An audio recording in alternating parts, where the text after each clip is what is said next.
Olá, bom dia, boa tarde, boa noite. Este é o canal Literatura Voa e hoje nós estamos aqui em pleno feriado, 12 de outubro. Que maravilha! Um feriado em meio à pandemia, um feriado diferente, mas ainda assim um feriado. Estamos aqui iniciando uma semana intensa, porque falaremos bastante sobre um teórico, um intelectual, um sujeito que marcou em definitivo o século XX. Vamos falar do Walter Benjamin. É um nome que por vezes assusta, mas também que, para quem abraça o Benjamin, é sempre um deleite, uma descoberta.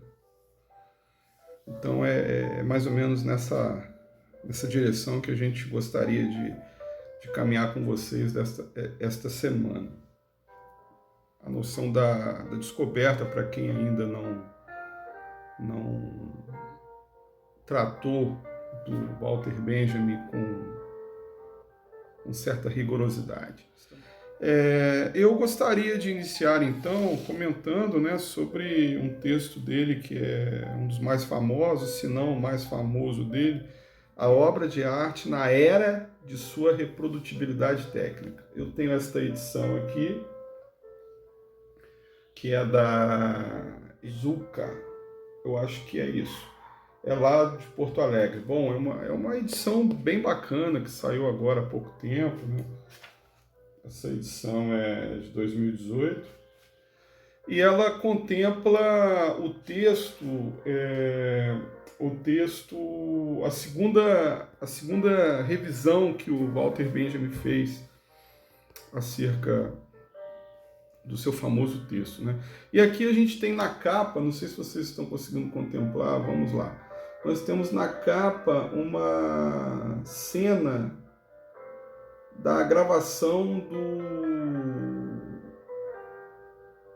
Grande Ditador, do Charlie Chaplin. Vejam vocês. E que tem tudo a ver com algumas questões que serão comentadas aqui pelo Benjamin acerca do cinema. Então vamos lá. Quando a gente pensa nesse texto, uma coisa que logo nos vem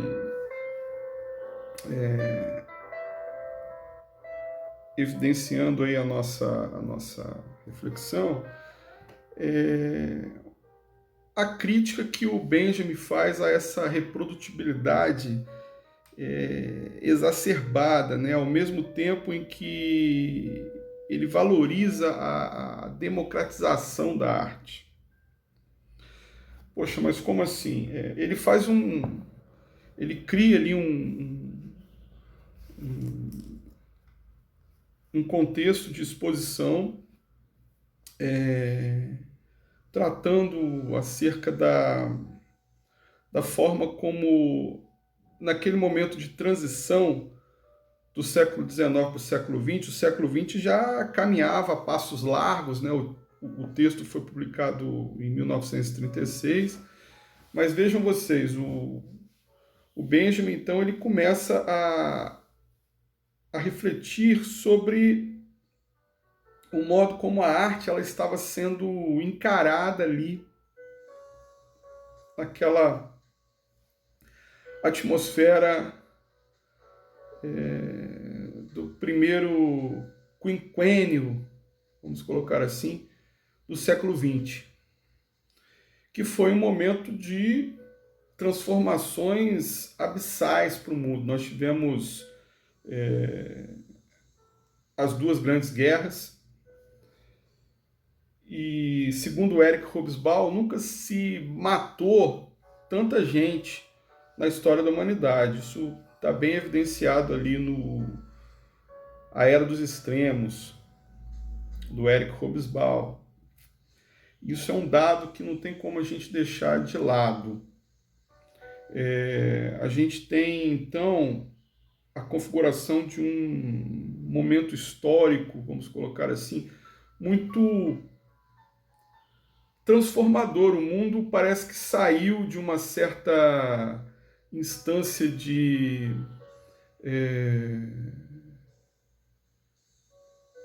contemplação, vamos colocar assim, acerca de si mesmo. O mundo, vamos pensar no mundo como um ser. Vejam vocês, é um mundo na condição de um indivíduo.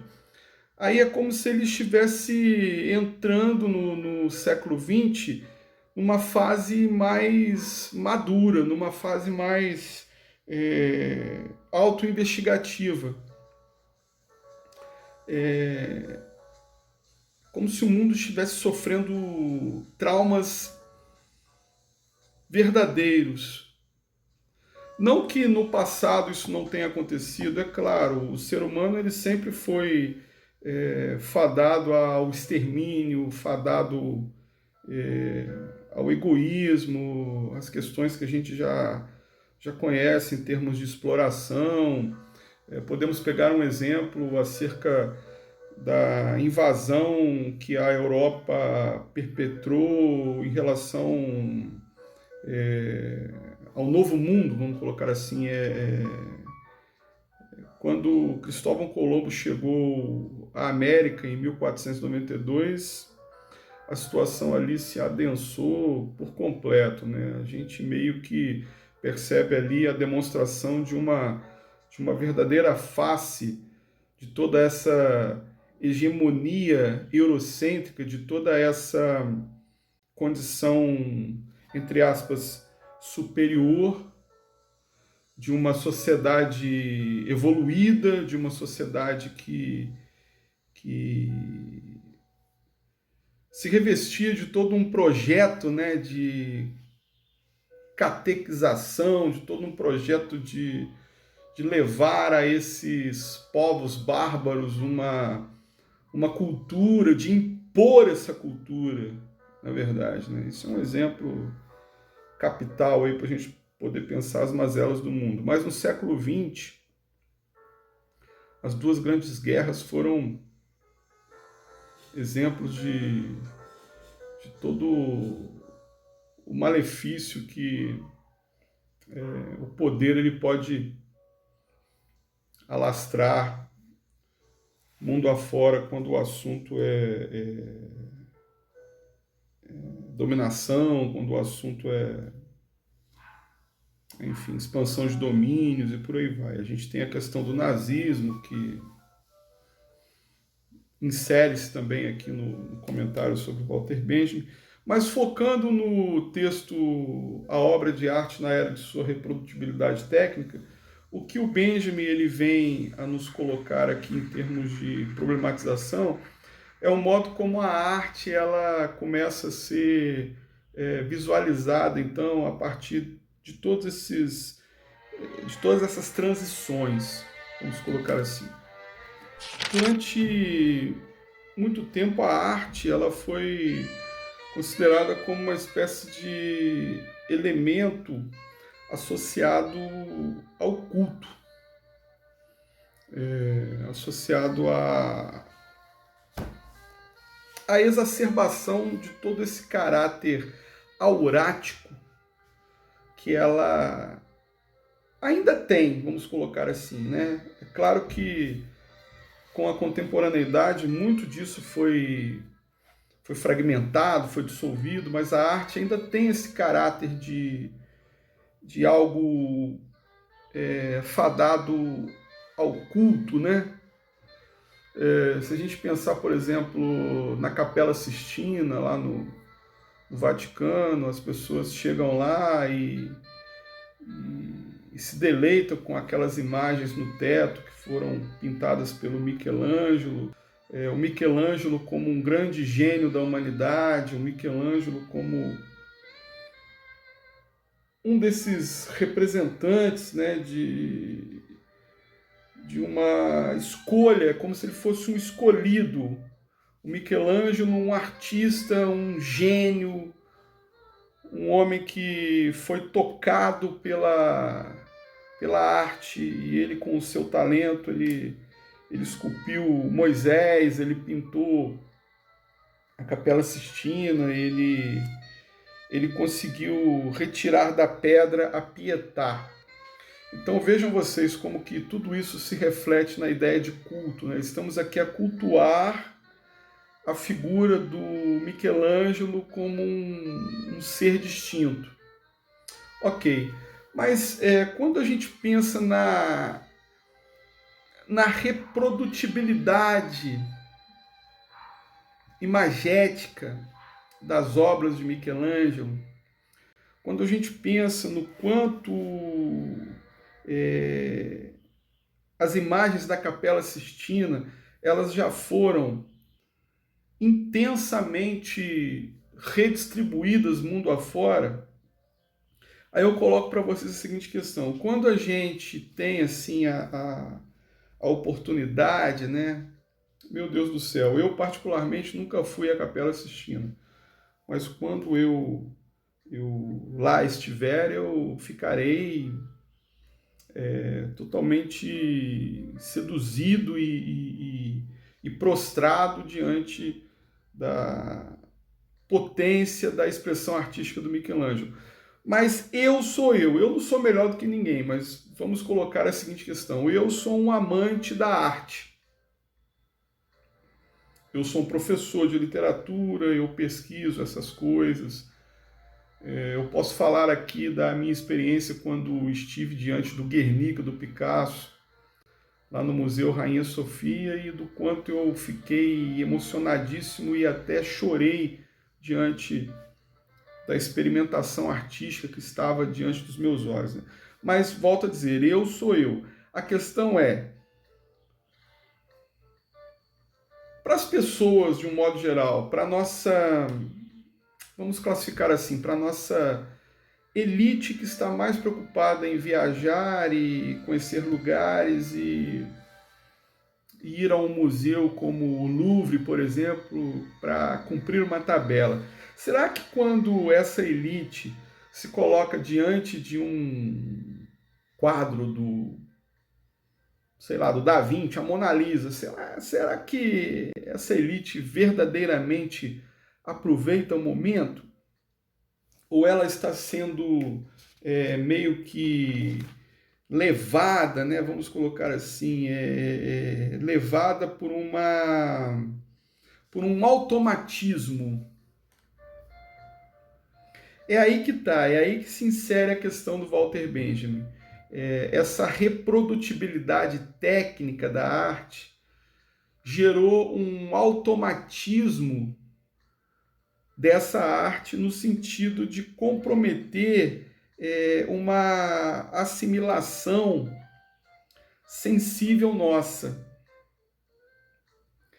Então, o que antes era aurático, o que antes era cultuado, com o advento da reprodutibilidade técnica, passou a ser relativizado, passou a ser desmantelado, passou a ser rasurado.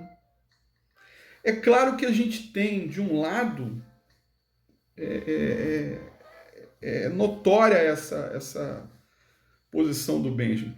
De um lado, nós temos a democratização da arte, claro. Até então, as obras ficavam restritas a um público, digamos assim, um público seleto, e seleto por ter dinheiro. Quem é que teria condição de ir a um museu? Quem é que teria condição de realizar uma viagem, por exemplo, vamos colocar aqui a nossa situação, do Brasil até a França para realizar aquele tour? Bom, o fato é, hoje em dia a questão está bem mais democratizada. Nós temos acesso às obras de arte, mas, por um lado, existe esse enfraquecimento da arte que é podemos pensar algo bastante contraditório até, para vocês terem noção de que esse texto do Walter Benjamin ele é muito atual, não é verdade? Vejam só, a gente pode pensar que com essa aproximação toda que acontece do objeto artístico para com os observadores modernos, pós-modernos, transmodernos, na mesma medida, o banal ele toma conta, o banal se evidencia. Banalizou-se a experiência do sensível, nesse sentido de que a arte, ao perder a sua aura, ao perder a sua noção de culto ligada às questões religiosas, como muito bem fala aí o Walter Benjamin, ela se aproximasse bastante de uma possibilidade mercadológica. E somente isso viesse a prevalecer. Vamos ler aqui um trecho do ensaio que eu acho muito interessante, em que ele fala da aura.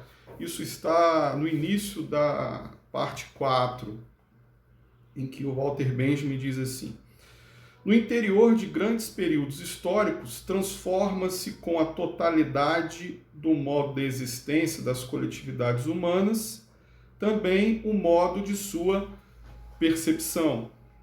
É aquilo que a gente tem que ter sempre em mente, né? O ser humano, a partir da mudança de atmosfera, a partir da mudança de uma era para outra, eu falo muito em atmosfera porque eu me lembro daquele conceito do Gumbrist,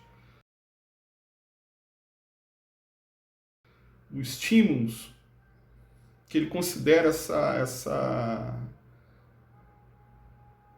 questão que nos identifica, que nos condiciona e que cada época possui. Ele chama isso de estímulos, de clima, de atmosfera.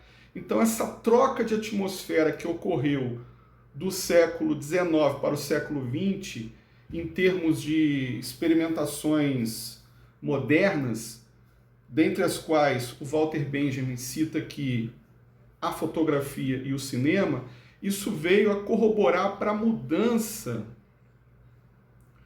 da nossa percepção do sensível, da nossa percepção das coisas do mundo. O nosso olho, que até então ele estava acostumado a certas condições de observação que prezavam por outras demandas. Vamos pensar assim, que demandas são essas, professor? Vamos pensar, o olho ele estava acostumado a uma questão mais lenta, uma questão mais rigorosa na observação até. Quando se observava um quadro, era algo mais aprofundado, era algo mais detido, era algo que demandava uma atenção maior. Hoje, com o advento da reprodutibilidade técnica, vamos colocar assim, pegando carona no que o Benjamin diz, o nosso olho, totalmente imbuído de todas essas transformações, de toda essa ligeireza, eu estou sendo bem suave, essa intensidade, essa velocidade pós-moderna, essa velocidade contemporânea que quase que nos suga, que quase que nos oblitera as sensações, isso passou a ser aquilo que comanda a questão do sensível. O fato de nós termos essa abundância de imagens, o fato de nós termos acesso a toda essa reprodução automatizada da arte, isso, ao mesmo tempo que democratizou a arte, também retirou dela todo um aspecto grandioso, vamos colocar assim. E esse aspecto grandioso, esse aspecto valorativo, é o que o Walter Benjamin chama de aura. Então ele continua aqui, né? Ele diz assim, o que é propriamente aura? Um estranho tecido fino de espaço e tempo, aparição única de uma distância, por mais próxima que esteja. Em uma tarde de verão, repousando, seguir os contornos de uma cordilheira no horizonte ou um ramo que lança sua sombra sobre aquele que descansa. Isso significa respirar a aura dessas montanhas, desse ramo. Dispondo dessa descrição, é fácil entender os condicionamentos sociais da atual decadência da aura. Baseiam-se em duas circunstâncias, ambas relacionadas com o crescimento cada vez maior das massas e com a crescente intensidade de seus movimentos. Nomeadamente, trazer para mais próximo de si as coisas é igualmente um desejo apaixonado das massas de hoje, como o é a tendência desta de suplantar o caráter único de cada fato por meio da da recepção de sua reprodução. Aqui, então, a gente verifica muito bem o que o próprio título do ensaio, que é um título incrível, porque ele fica na nossa cabeça, é um título grande, a obra de arte na era de sua reprodutibilidade técnica.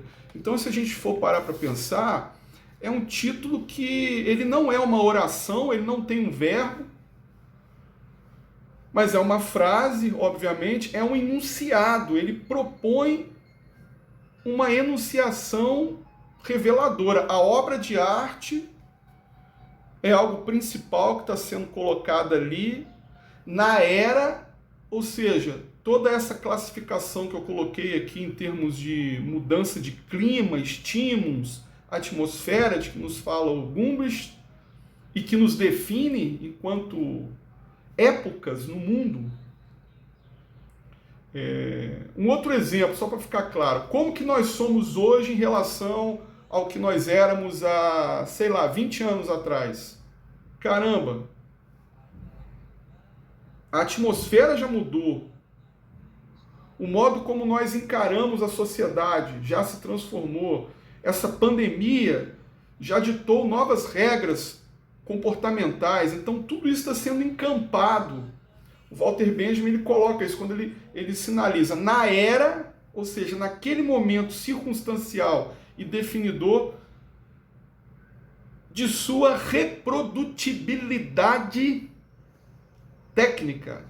Olha, reprodutibilidade, essa palavra chama atenção e dá um tom de coisa em série. E o técnica entra aqui para poder mostrar para nós o seguinte: olha, agora, a partir deste momento, a técnica passou a comandar as experiências sensíveis. Então isso é muito interessante, porque num passado, vamos colocar assim, as cópias elas eram possíveis. Isso está ali no ensaio. As cópias eram possíveis, mas demandavam trabalhos, demandavam tempo, dedicação, e com o advento da fotografia em especial, isso tudo se transformou. O cinema, ele veio junto com a fotografia, ele derivou da fotografia, vamos colocar assim. O grande achado foi a fotografia. Porque até então, reparem bem, a coisa era desenhar imagens de pessoas. Isso demandava tempo, demandava dinheiro. Nem todo mundo podia fazer isso. Com o advento da fotografia, a coisa foi se popularizando. Mas naquele primeiro momento da fotografia, ainda havia um resquício de aura que vinha daquele comportamento anterior, do ato de se posar para um pintor realizar o seu autorretrato, não é verdade? Tem um livro do Saramago, Manual de Pintura e Caligrafia, que trata muito bem dessa questão. É um livro incrível, um dos primeiros livros do Saramago. Eu aconselho a leitura de vocês. Vale muito a pena. Aí você ali percebe, né, a mudança de paradigma que foi essa coisa de você ter um comportamento, digamos assim, sério, quase que respeitoso diante daquela experimentação artística que estava sendo feita a partir da sua imagem, para o passo que foi a fotografia, em que no início as pessoas ficavam sérias e que depois, com o costume, com a naturalização, com a banalização daquela fotografia, daquele ato de ser fotografado, a coisa foi se tornando tão tranquila a ponto de esboçarmos um sorriso e aquilo fazer parte até da própria mística da fotografia. Olha o passarinho, sorria, whisky. Ou seja, você tem que mostrar os dentes, porque senão a foto não fica legal. Você tem que sorrir, porque senão a foto ela causa uma estranheza. Então isso tudo vem ao encontro aí dessas transformações propostas pelo Benjamin, sinalizadas, identificadas pelo Benjamin. E na crítica que ele coloca aqui, né, uma crítica muito pertinente, a objetiva tomou o lugar do olho humano. Então a gente pode pensar em três coisas nesse processo todo. O Benjamin ele fala muito bem sobre isso no ensaio. Nessa perda da aura artística, junto com ela, tem todo um projeto aí por trás de mecanização da sociedade, de tecnicismo, em que nós vemos hoje, em especial no Brasil, um apogeu surreal, né? Isso é papo para a gente comentar depois. Mas a gente pode observar três momentos. O primeiro deles é a questão da desvalorização do presente. Do presente da obra de arte. Do momento em que aquela obra está sendo composta, está sendo feita. O seu presente foi descartado. Isso que outrora era tão valorizado e que hoje é uma parte do processo, é um elemento que ajuda a vender o quadro. Essa é a questão. Então nós temos esse desprezo pelo presente da elaboração da obra de arte. Em seguida, nós temos também o modo como se joga fora as evidências as evidências até temporais, físicas e temporais dessa elaboração. Quando a gente pega um quadro do Van Gogh, por exemplo, o quadro do Van Gogh, todas aquelas pinceladas do Van Gogh são fortes. Aquelas pinceladas revelam o estado psíquico dele. A genialidade dele se agrega à condição dele psíquica, problemática.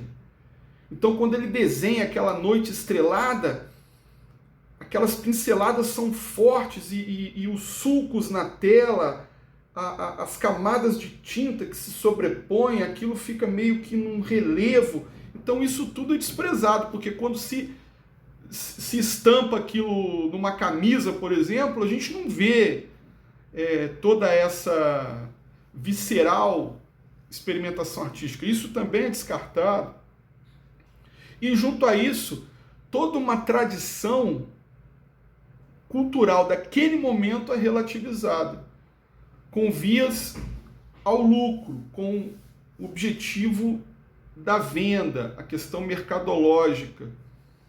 Eu tive um grande professor na UERJ, o Marcos Mota, que ele, em certa aula, ele nos disse que a obra de arte ela só se torna inteiramente artística no momento do ateliê, no momento da sua elaboração. Quando ela sai do ateliê e vai para a galeria, já não é mais arte, já acabou, virou mercadoria. Isso é interessante da gente constatar, e o Walter Benjamin ele sinaliza isso muito bem aí no seu texto, no seu ensaio. Então, toda essa reflexão nos leva a pensar também, de certo modo, na literatura. Isso é pano para outra manga, mas olha como que a literatura também se insere nesse contexto, a literatura enquanto uma forma de arte, ela também está ligada a isso, porque hoje ela é totalmente desauratizada, ela é totalmente desmerecida em sua importância, ela é colocada como parte de associada a um grupinho de críticos, um grupinho de leitores elitizados, os leitores que frequentam as livrarias da travessa da vida e que vão lá para tomar café e discutir literatura, e a população na rua muitas das vezes não tem acesso a isso, não é verdade? Então, assim, o livro, inclusive, é um objeto caro e que está ficando mais caro agora no atual governo, infelizmente. Então, o livro, enquanto um objeto importante, uma das maiores invenções da história da humanidade, o livro sendo desmerecido, o livro também perdendo a sua aura. Isso tudo nos faz pensar num grande projeto, não é verdade? Um projeto nefasto, um projeto com vias políticas de dominação e etc, etc, que não é coisa nova. Isso vem de tempos imemoriais e totalmente correlacionado com fascismo. E aí entra a perspectiva do cinema, não é verdade? O cinema, que seria a outra arte de que nos fala que o Walter Benjamin, mesmo quando ele a questiona enquanto uma expressão artística, porque a gente tem assim a noção, né, através do seu texto, de que toda essa coisa da técnica, ao ser usada no cinema, volto a mostrar para vocês aqui a capa da edição que eu disponho, que é uma cena das filmagens do Grande Ditador do Chaplin. Ou seja, aqui a gente percebe, né, essa coisa da técnica do cinema, isso enfraquece a experimentação artística, a interpretação do ator, por exemplo. No teatro seria uma coisa, seria uma entrega absurda, porque aquele momento ali é um momento único da interpretação de um artista diante do seu público. Agora, no cinema,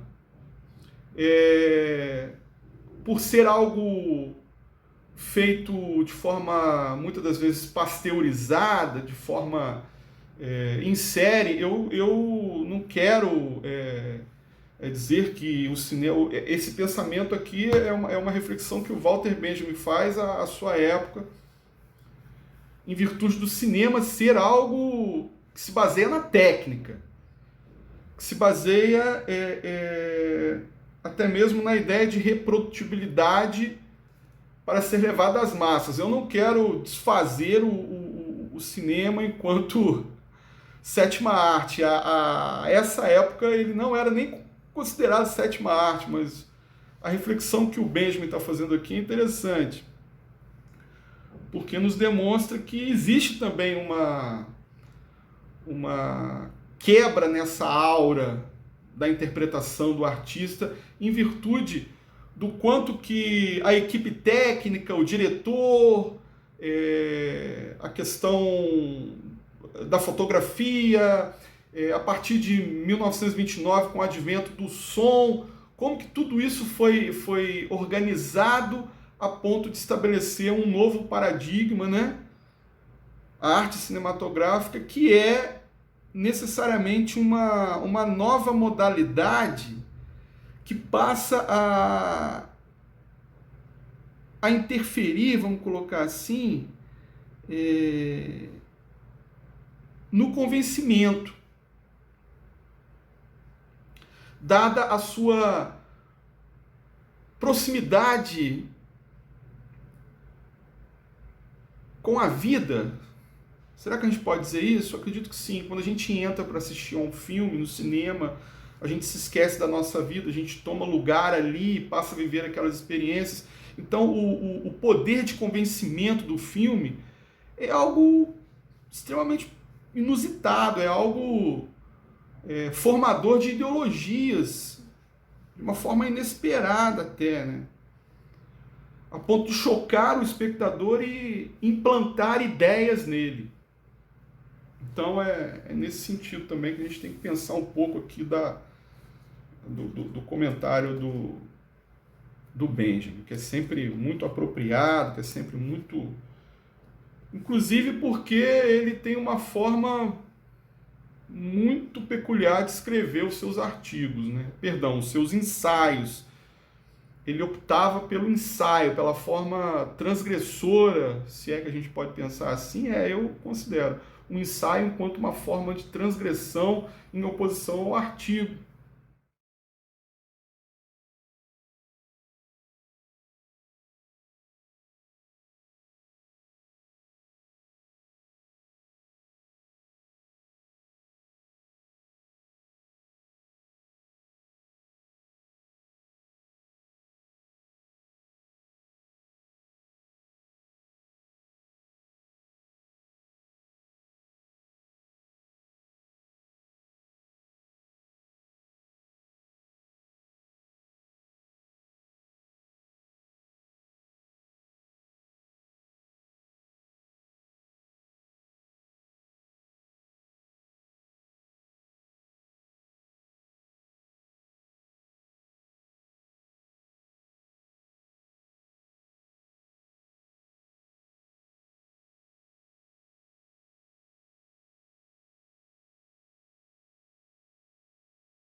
ele tentava, através dos seus escritos, rasurar